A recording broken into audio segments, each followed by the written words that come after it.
Lone Star Community Radio presents the Lone Star Radio Hour. For the next hour, you will hear locally produced radio plays from different groups around Montgomery County. If you're interested in the Lone Star Radio Hour and you want us to run one of your programs that you produced, just contact us at lscrstudios at gmail.com. If you are interested in recording your own show here at the studio, you can just contact us. And we're also looking for sponsorships for this time slot. So, again, just contact us at lscrstudios at gmail.com. You can also visit the Lone Star Radio Hour online at irlonestar.com/LSRH. That's irlonestar.com/LSRH. For all the plays on on-demand format. The following radio play is produced by the Lone Star Radio Troupe. For more information on the Lone Star Radio Troupe, visit them on Facebook at facebook.com/Lone Star Radio Troupe. Good evening, and welcome to Lone Star Community Radio's presentation of the Lone Star Radio Troupe. I am Gordon Lockhart, and I will be your host this evening. Thank you for joining us as we present this evening's radio programs recorded in the Lone Star Studios located in downtown Conroe. We start this evening with an episode of X-1. This episode, entitled Cold Equations, was written by George Lefferts, based on a short story by Tom Godwin. So without further ado, here's Cold Equations. T-minus 10, 9, 8, 7, 6, 5, 4, 3, 2, 1, ignition.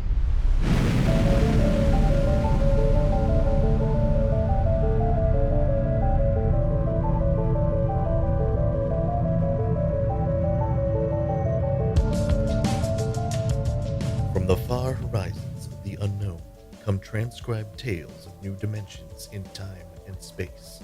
These are stories of the future, adventures in which you'll live in a million could-be years on 1,000 maybe worlds. The National Broadcasting Company, in cooperation with Street and Smith, publishers of astounding science fiction, presents X-1. Tonight's story, Cold Equations.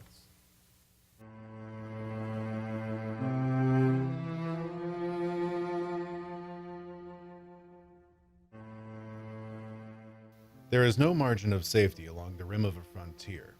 There can't be any until the way is made for those who come later. Until then, the penalty for mistakes is a grim one. The laws of physical nature operate with irrevocable certainty, with no room for mercy, kindness, or sentimentality. In space, life becomes a cold equation, and the equal sign is often followed by death. I know. I'm the pilot of an EDS.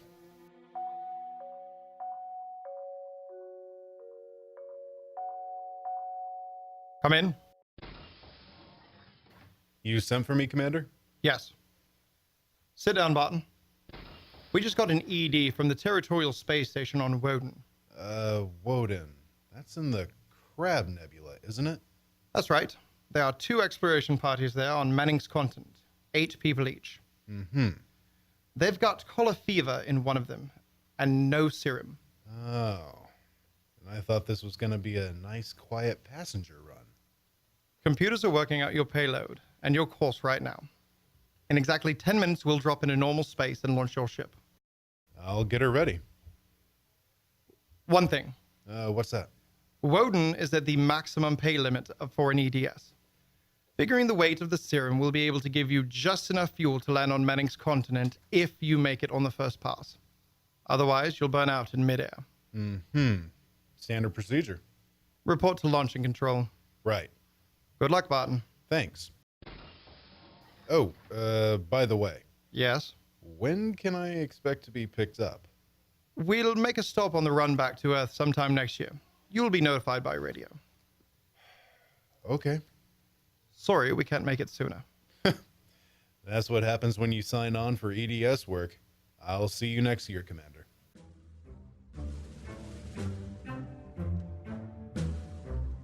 Down in the belly of the Stardust, the crew was working like beavers to get the EDS, the emergency dispatch ship, ready. Mechanics and technicians were swarming all over the place. Inspectors were checking the gauges in the supply cabinet. 9 minutes later, the exact course was in the computer. The serum was stowed in my supply closet, and little EDS 4G3 was ready to be born into space. Barton, Yes, sir. 30 seconds to blast off. All set? All set. I'm turning you over to traffic. Ready. Traffic control, come in, EDS 4G3. Ready. 20 seconds. Lock open. 15 seconds. Space drive on. Space drive on. 10 seconds. Gravity neutralizer on. Neutralizer on. 5 seconds. 4, 3, 2, 1. Blast off.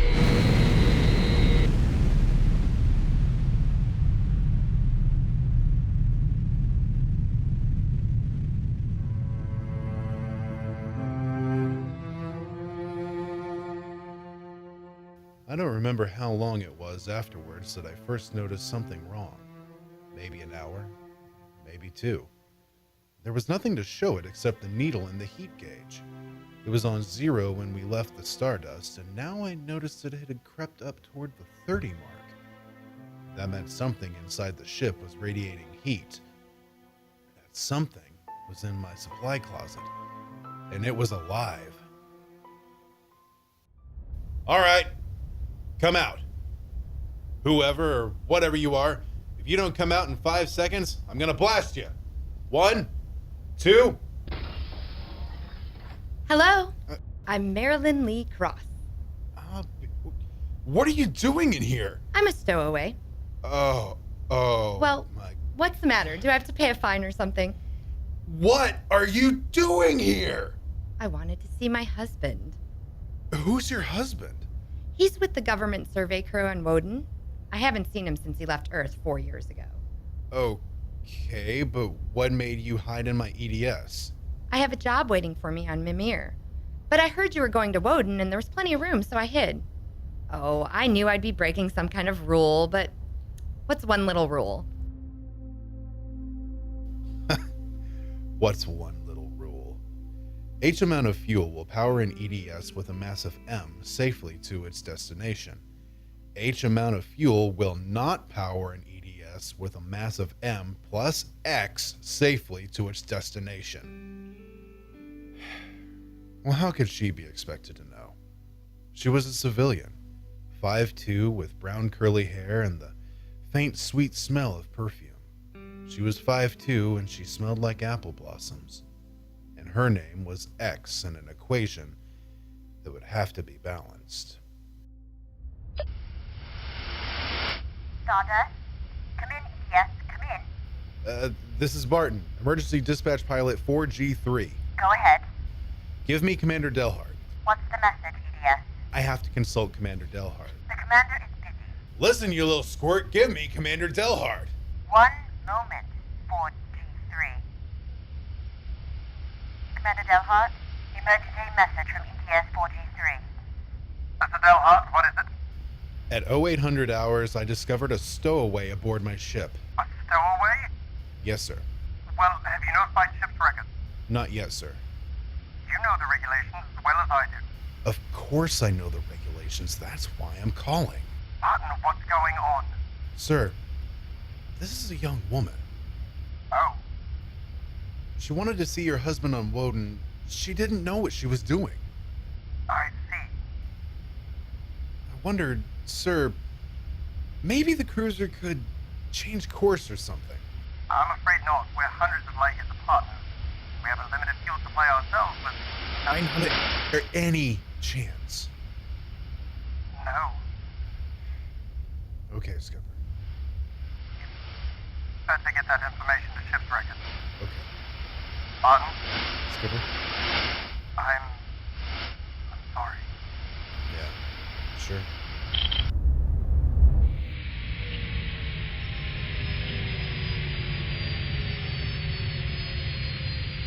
our acceleration, didn't you? Yes. Why? Save fuel for a while. How did you manage to stow away? Well, I was taking a language lesson in memories from a girl in the inspection corps. The order came in for your trip, and I just went along on an impulse. Oh, it was easy. I'll be a model prisoner, I promise. If only you were a thief or a spy, it would make it easier. Make what easier?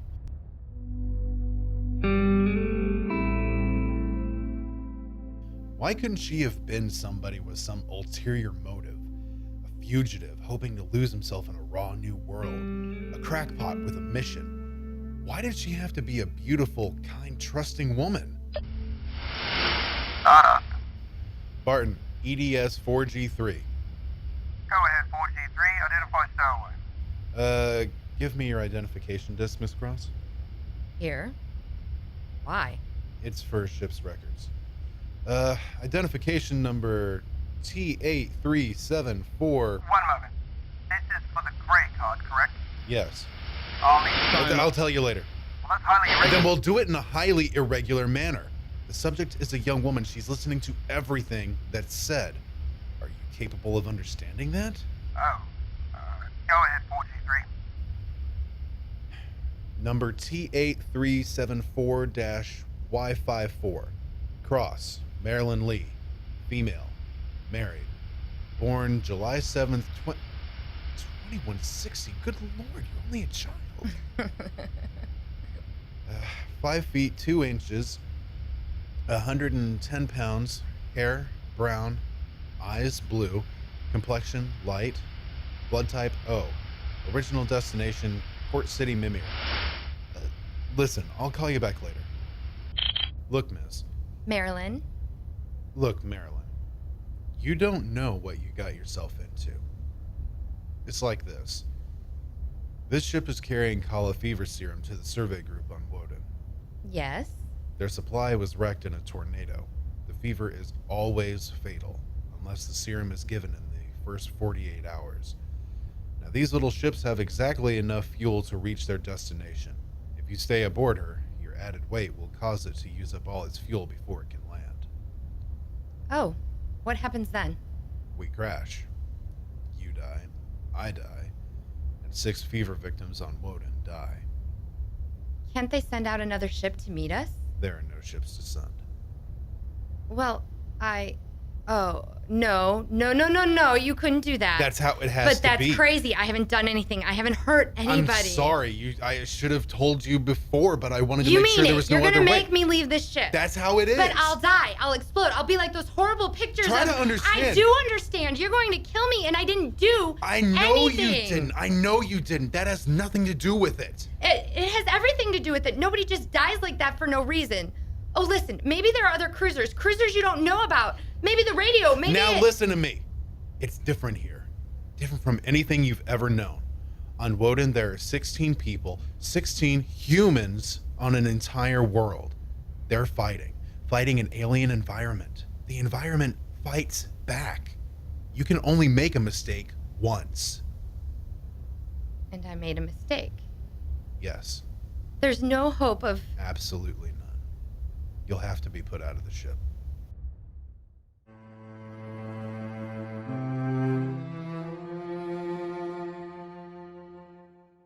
It was better that way. With the going of all hope would go the fear. Then would come the resignation. She needed time, and there was so little. EDS? Stardust EDS. Need pertinent data. All right, Stardust. When do you expect to complete your report? I need a computer check. I'll give you statistics. Statistics. This is EDS 4G3. I'm intersecting course vector 7.3 at 0831. Deceleration 1750. Weight 1 ton. I would like to stay at 0.10 as long as the computers allow.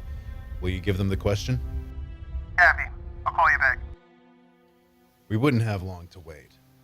The new factors would be fed into the steel maw of the computer bank, and the electrical impulses would go through the complex circuits.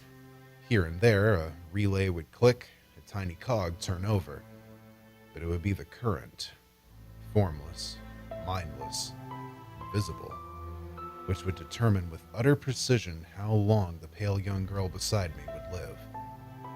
5 little segments of metal in the second bank would trip against an inked ribbon, and the machine would spit out the answer. You will resume deceleration in 1910. It was 1810 when he spoke. 1 hour. Marilyn had 1 hour to live. 1 hour. That's it. All I did was hide in a closet. Now you tell me I have to die. I don't believe it. Might as well get used to it. If this happened back on Earth, 1,000 ships would fill the sky. The whole world would know about it. They'd do everything to save me. This isn't Earth. It was such a big dream. Jerry and I separated almost 5 years ago. We were too young. And I was going to go see him to try to make everything all right again. Are you married? I was. Oh. She ran off with some guy in the weather service. Do you still think about her? I don't let myself. Where is she? Back on Earth. Look, if you don't mind, I'd just as soon talk about something else. Okay. What do you do when you've got an hour to live? What do you talk about? What's Jerry like? Jerry? Oh. He's a funny guy. When he found out, I mean about the other fella, he didn't get mad. He cried. That was all he felt. Sadness. So you walked all over him. Oh, I thought I wanted him to get mad at me. To be jealous. And now? I've been thinking about him for 5 years. So when I heard this ship was bound for Woden and I knew Jerry was there, I stowed away. I didn't know about the fuel, and I didn't know this would happen to me. She had violated a man-made law that said, keep out. The penalty was not of man's making or desire. It was not a penalty men could revoke. H amount of fuel will power an EDS with a massive M safely to its destination. The time was 1830. 40 minutes. It was beginning to get to me. The space frontier is a rough place, and I'd seen 100 men die since I left Earth. But this was different. I watched her as she wrote a message to her folks. I watched her as she fought her way through the black horror of fear toward the calm gray of acceptance. And then, there it was on the view screen. The planet Woden. A red ball enshrouded in the blue haze of its atmosphere, swimming in space against the background of star-sprinkled blackness. The chronometer on the instrument panel said 1845. Listen, we're in radio range of Woden now. I mean, would you want me to try to contact your husband? Jerry? It'd mean, well, he would know you're going to die. There'd be nothing anyone can do. Yes, I would like to talk to him. Do you think we can? Well, the planet is turning. If his group is on the side facing us, we might be able to reach him. Oh, try. All right. Hello? Hello, Woden. EDS to Government Survey Group. Can you hear me? Come in, Woden. They may not be monitoring. Hello? Hello? Hello. Hello. Identify yourself, please. This is Government Survey Group 1 on planet Woden. This is John Barton, EDS pilot. You have the serum? Yes. How bad is it? 1 man died last night. 6 others have the fever. How long will I it... start deceleration at 1910 hours. I should be able to land at 1930. Thank God. Look, do you have a Gerald Cross in charge of the group? Commander Cross? Yes, we do. Could I speak to him? He isn't here. He's out with the survey team. Well, when do you expect him? Can't say. How do you read me? How much time do we have left for communication? Less than 15 minutes. All right. If Commander Cross comes back before we lose radio contact, will you have him buzz me? It's important. Okay, EDS. I'll keep the set open. Acknowledged. The minutes passed like small bits of eternity. On the view screen, I could see Manning's continent sprawled like a gigantic hourglass in the eastern sea. There was a thin line of shadow where it was beginning to disappear as the planet turned on its axis. I looked at the pale woman next to me, and I thought of another woman, long ago, who'd sat next to me and cried because I wouldn't try to understand. What had Marilyn written in those letters back home? What would they think of the faceless, unknown pilot who'd sent her to her death? What would I think of myself, alone, nights, reliving this voyage? Cold, isn't it? I'll turn up the thermostat. Nothing from Jerry? We have about 2 minutes of radio contact left. Maybe it's better. I mean, suppose it were you and your wife tried to call you. How would you feel? I don't know. Do you ever hear from her? I got a letter about a year ago. I tore it up. That was foolish. Yeah, it was. Life is so terribly short to be wandering around alone. Well, wait a second, we're getting something. How much time before I have to leave the ship? About 10 minutes. Hello, EDS? Hello, EDS? Come in. Come in. EDS. This is Woden. I have Commander Cross. All right, go ahead. Hello? This is Commander Cross. Jerry Cross? Yes. I have someone for you. Go ahead. Hello? Jerry? Hello? Jerry, Who is this? it's me, Marilyn. Marilyn? I wanted to see you again. I stowed away on the EDS. You what? Marilyn? It doesn't matter, Jerry. All that matters is that I can tell you all the things I've kept inside for so long. Jerry, I want you to know I've never forgotten you. It's been so many years. I can't believe it. I thought I'd see you again, but now I can't. Jerry, you don't hate me, do you? Hate you? Oh, Marilyn, I've never stopped loving you. Not for an instant. Oh, Jerry. Listen, we don't have much time. The transmission's getting fuzzy. Marilyn, I've got it. There's got to be some way. There isn't. Let me talk to the pilot. Give it to me. Hello? Pilot, have you called the mothership? Did you have them check the computers? I've done everything. You've been on the frontier long enough to know the setup in an EDS.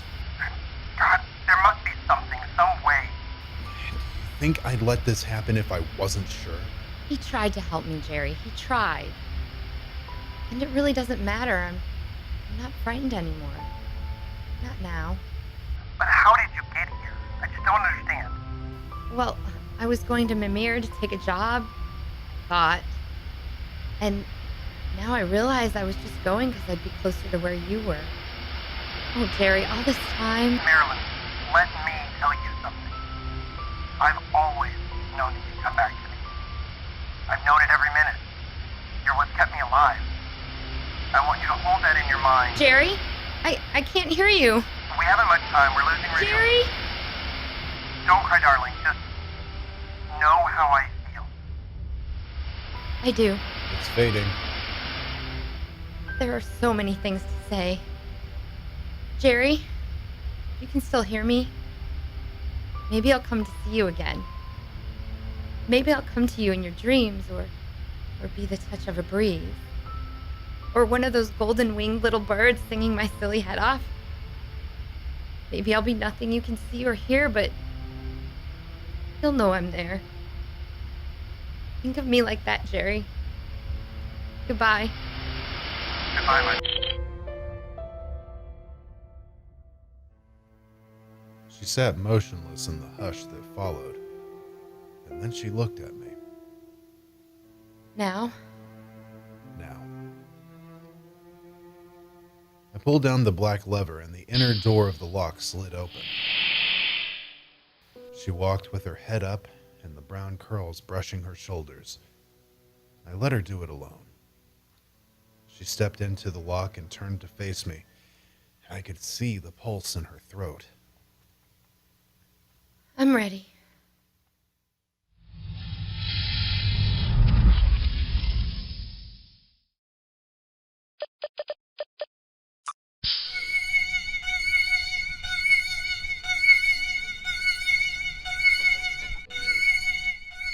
pulled the red lever, and there was a slight waver as the air gushed out.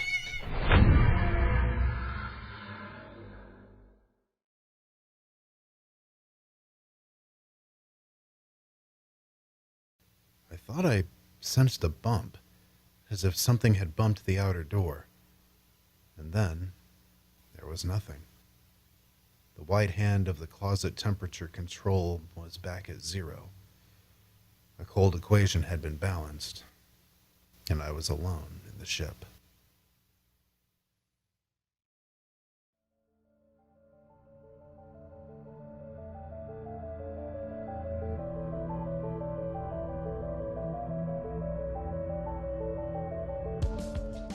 You have just heard X-1, presented by the National Broadcasting Company in cooperation with Street & Smith, publishers of astounding science fiction. And now, next week, in the days of the Windjammers, whalers sometimes went on cruises that lasted as long as 2 years. And so, sometimes, they had to resort to rough methods to gather a crew. But what of the future, when a cruise to a distant star may last for 15 years or more? We hear of such voyage next week on X-1.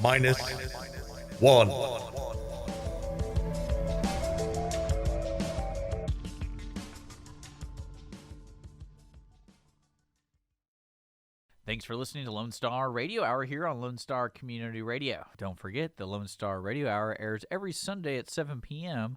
on irlonestar.com and Conroe's FM 104.5, 106.1.